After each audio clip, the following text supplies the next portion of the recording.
Bien-aimé, il faut te lever contre ton Goliath. Et tu auras la victoire sur ce Goliath. Parce que Jésus a dit que nous ne laissera jamais seuls. Il sera avec toi.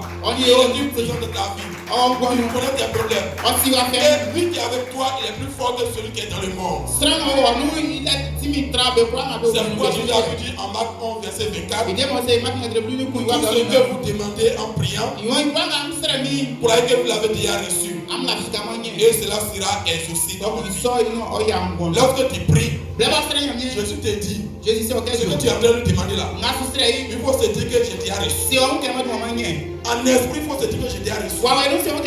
Et si en esprit tu l'as possédé, physiquement ça se réalise. Mais si en esprit encore un blocage, physiquement il n'y aura rien. Que le Seigneur nous soutienne au nom de Jésus-Christ. Le troisième enseignement de ce passage, se confier sincèrement à Jésus. Il faut se confier sincèrement à Jésus. Et laisser parler Jésus sa vie. Il faut laisser Jésus parler sa vie. Que ce soit le cas de l'aveugle ou le cas de Pierre sur l'eau, ils ont écouté Jésus. Est-ce que toi tu écoutes Jésus? Est-ce que tu t'es confié à Jésus pour l'écouter? On est tout préoccupé par nos propres problèmes. Lorsque nous sommes en train de prier, on ne sait même pas entendre la voix du Seigneur. On ne fait qu'empiler les mots.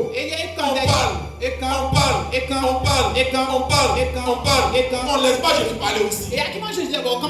Seigneur, lorsque tu demandes à Jésus, Jésus aussi veut te répondre. Tu ne veux que parler. Puisque tu lui as pas laissé le temps de parler, dès que tu finis de prier, tu te lèves tout en bas. Mais Jésus n'a rien dit sur toi. Toute fois que tu demandes de prier à Jésus, Jésus te parle. Il te parle aussi à travers la méditation de la Bible. C'est pourquoi la Bible nous dit il ne faut pas s'éloigner de la Bible. C'est ce que Moïse a recommandé à Josué. Il faudrait toujours rester en contact avec la Bible. Parce que Dieu te parle au travers de la Bible. Que Dieu nous aide à pouvoir se confier entièrement à Jésus.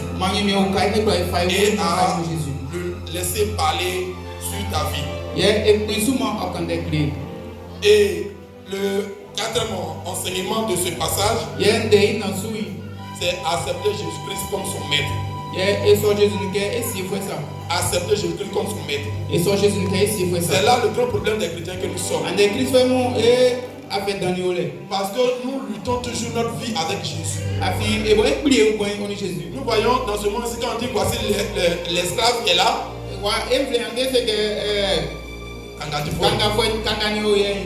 Celui-là n'a pas une permission pour lui-même. Même s'il doit manger, ça doit être un accord de son maître. S'il doit se coucher et dormir, ça doit être une décision de son maître. C'est comme ça la relation maître-esclave. Si nous sommes les serviteurs de Dieu et que Jésus est ton maître, cela veut dire que ta vie même ne t'appartient plus. Tu n'es plus le responsable de ta vie. Toute fois que tu dois faire quelque chose, tu dois prendre la vie de Jésus-Christ. Tu dois demander l'autorisation de Jésus-Christ. Mais nous les chrétiens, on ne veut pas se laisser quitter par Jésus. Nous sommes toujours en train de lutter avec Jésus. Est-ce qu'on est bien content? Et qu'on sent qu'il n'y a pas de problème. En ce moment précis, le chrétien est responsable de sa vie. Parce qu'en ce moment, il mange bien. Il peut scolariser ses enfants. Il peut faire tout avec son argent. En ce moment, lui-même, il gouverne sa vie. En ce moment, tu es responsable de ta vie. Mais le jour où il y a un problème, toi, tu ne reconnais plus ta vie. Et tu dis ma vie, Jésus, ma vie, c'est pour toi. Donc, quand c'est pas bon là, c'est pour Jésus. Et puis, c'est absolument, tu passes tout ton temps à la prière.